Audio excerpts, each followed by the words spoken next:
Moscow to the negotiation Yeah. table. Sure. We're going to be talking about that. That's why we're here. Okay? Fair question. Exactly as he told you to say it. But we're going to be talking about it. Okay? Yeah, please. Mr. President, message to India and Hungary who is still refusing. You said India and Hungary? That's an interesting. And Hungary India and Hungary. It's an interesting combination. refuse to stop buying Russian oil. Well, India is not going to be buying Russian oil anymore. And Hungary is sort of stuck because they have one pipeline that's been there for years and years and years, and they're inland. They don't have sea. They don't have sea. And I spoke with the very great leader of Hungary, and they are, it's very hard for them to get oil. I understand it. Hungary's in a very interesting position because they can't have ports. They're surrounded by land. So we'll see what happens there. But India will not be buying oil from Russia. And they've already de-escalated, and they've more or less stopped. They're pulling back. They bought about 38% of the oil, and they won't be doing it anymore. Mr. President, Trump has been helping you in achieving peace in Ukraine. Who has? First Lady Melania Trump Yeah. has been helping in returning abducted Ukrainian children from Russian captivity. President Zelensky, do you appreciate those efforts? How do you assess them? And did you ask her to step in to help you?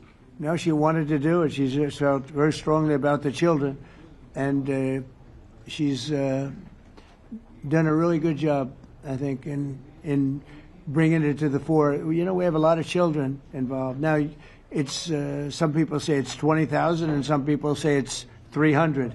There's a big difference between that, so nobody really knows. But she felt very strongly about the children. She thinks about the children all the time. President Trump, if you okay tomahawks to Ukraine, what's going to happen if the United States is in a conflict and we need the tomahawks? Do we have enough? That's a problem. We need tomahawks, and we need a lot of other things that we've been sending over the last 4 years to Ukraine. We've been, we gave them a lot. Now we have a different situation. We send it to the European Union. They pay for it and all that, and they have plenty of money.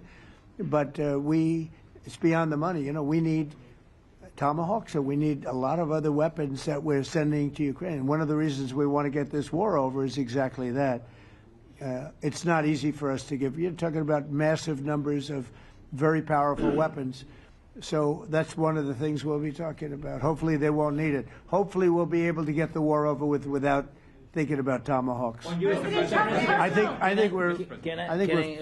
think we're fairly close to that. Yeah, go ahead.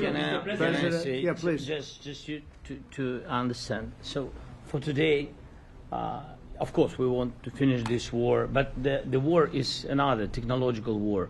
You don't use just tomahawks.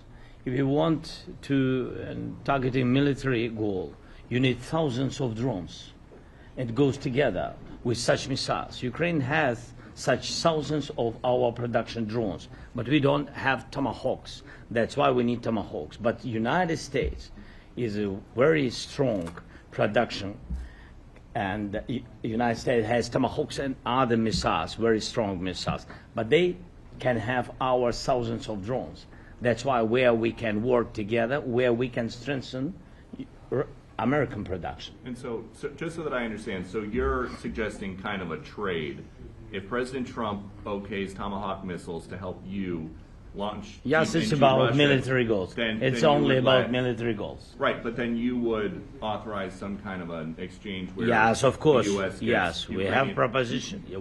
We have brief proposition with our drones. President Trump, I don't mean to be brokering an arms deal here, but is that something that you would be interested in, Ukrainian drones?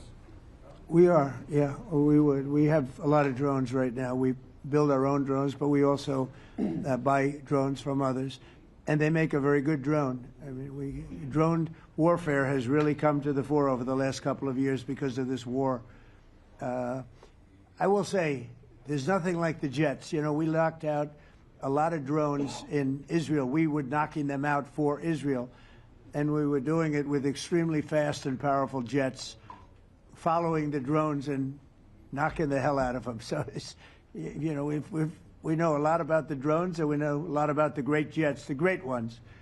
The ones, well, and the B-52s, which were totally they were stealth. They were undetectable. So we have a lot of different weapons.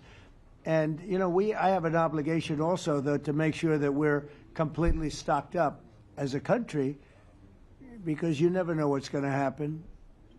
In war and peace, right? You never know what's going to happen.